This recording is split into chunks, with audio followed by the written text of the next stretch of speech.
आज़ाद celebration के मौके पर poster competition college of teacher education Darbhanga satellite campus पे जो हुआ है उसके कुछ झलकियाँ।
As a convener Azad celebration के मौके से जो college of teacher education Darbhanga में जो पोस्टर मेकिंग कंपटीशन हमने ऑर्गेनाइज कराया है, तो उसके कुछ फोटोग्राफ्स कुछ वीडियोस उस इवेंट के हैं। तो हम देखते हैं कि जो पार्टिसिपेंट्स ने यहाँ पार्टिसिपेट किया वो किस किस तरह का पोस्टर और किस तरह से बनाया। और इसके जो थीम थे पोस्टर मेकिंग के वो थे वाटर कंजर्वेशन एंड मैनेजमेंट, और सब थीम दिया गया था जल जीवन और हरियाली। इस टॉपिक पे इस सब्जेक्ट पे जो बच्चों ने पोस्टर बनाया है, जो बीएड और एमएड के स्टूडेंट ने,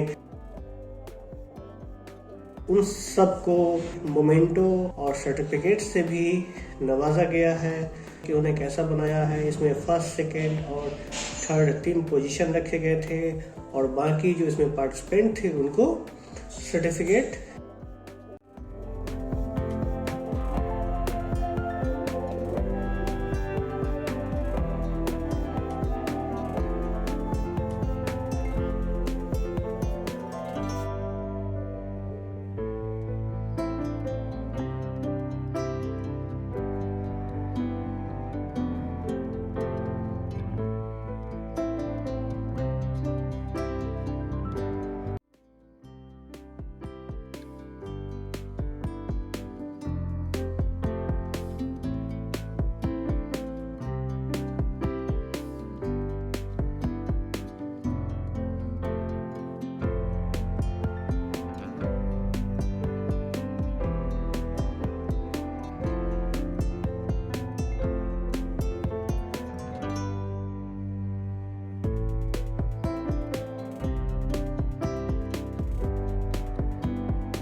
कुछ वीडियोस और जो पार्टिसिपेंट्स पोस्टर बनाए हैं उन सब का जो डिस्प्ले है वो आपको इस वीडियो में मिलेगा। तो चलिए देखते हैं हम लोग इस कंपटीशन में जो पार्टिसिपेट किए हैं उन्होंने किस तरह का पोस्टर बनाया